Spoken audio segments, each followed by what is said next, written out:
vírus da gripe suína pode ter sido criado e vazado de algum laboratório extremamente perigoso de grande disseminação, mutante similar ou praticamente idêntico à natureza do vírus da gripe espanhola moderno. Devemos tomar muito cuidado com as mãos, beijos e locais de grande aglomeração.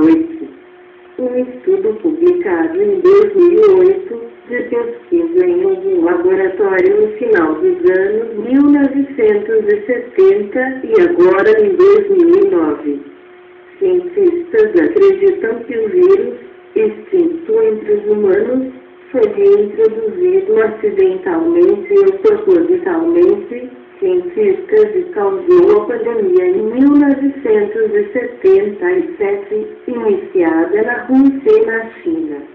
Disseram que a gripe suína desapareceu entre os humanos depois que houve uma pandemia de outra linhagem do vírus em 1957.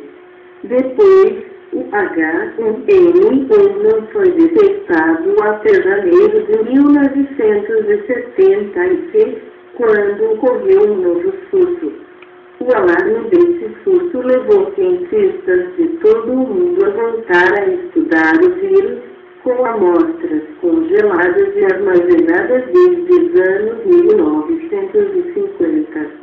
A maioria dos laboratórios possuía a linhagem dos anos 1950. Não podemos dizer qual deles deixou que ele acidentalmente escapasse, disse Zumer.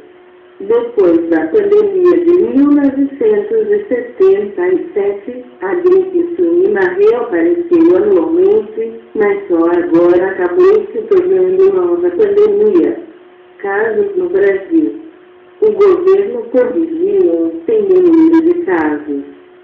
Segundo a pasta, o vírus atingiu muitos casos e se espalha rapidamente. O governo confirmou ontem o registro do primeiro caso de gripe suína resistente ao antiviral Tamiflu, tipo ativo Betamivir. O paciente foi tratado com outro antiviral do princípio ativo Zanamivir e se recuperou.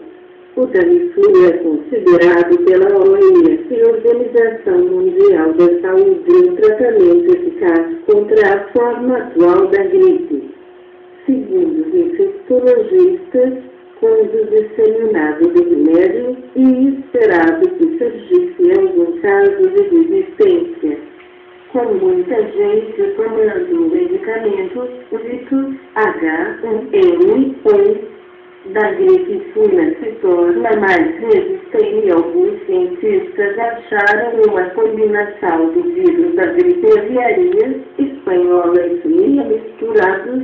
Isso só poderia ser obtido em manipulação genética em laboratório para fins de estudos. Um outro motivo do vírus que pode ter fugido do laboratório. A 6 bilhões de habitantes no mundo, um terço pode contrair o vírus e de meio a 1% de óbitos, ou seja, 600 milhões de mortos no mundo. No Brasil, de 180 milhões de habitantes, um terço contraria a doença, ou seja, 60 milhões de pessoas com meio a 1% de mortes, que daria 600 mil pessoas. Esses peritos temem que uma mutação do vírus H5N1, a estirpe mais letal da gripe das aves, o torne contagioso e provoque uma pandemia como a da gripe espanhola que matou dezenas de milhões de pessoas em 1918.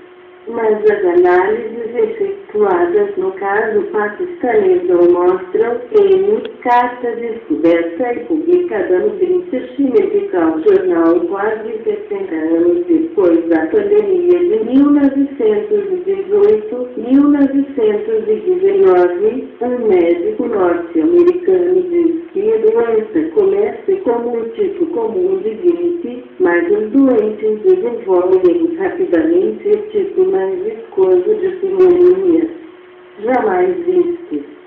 2 horas após dar entrada no hospital, tem manchas castanho avermelhadas nas maçãs do rosto e algumas horas mais tarde pode-se começar a ver a cianite estendendo-se por toda a face a partir das orelhas, até que se torna difícil distinguir o homem negro do branco. A morte chega em poucas horas e acontece simplesmente como uma falta de ar, até que morrem sufocados. É horrível. Pode-se ficar olhando 12 ou 20 homens morrerem, mas ver esses pobres diabos sendo abatidos como moscas deixa qualquer um desesperado e mal chega ao Brasil. No Brasil, a epidemia chegou ao final de setembro de 1918. Marinheiros que prestaram serviço militar em Bacá, na costa atlântica da África, desembarcaram doentes no porto de Recife. Em pouco mais de 2 semanas, surgiram casos de gripe em outras cidades do Nordeste, em São Paulo e no Rio de Janeiro, que era então a capital do país. A gripe espanhola, como ficou conhecida devido ao grande número de mortos na Espanha, apareceu em 2 ondas diferentes durante 1918. Na primeira, em fevereiro, embora bastante contagiosa, era uma doença branda, não causando mais que 3 dias de febre e mal-estar. Já na segunda, em agosto, tornou-se mortal.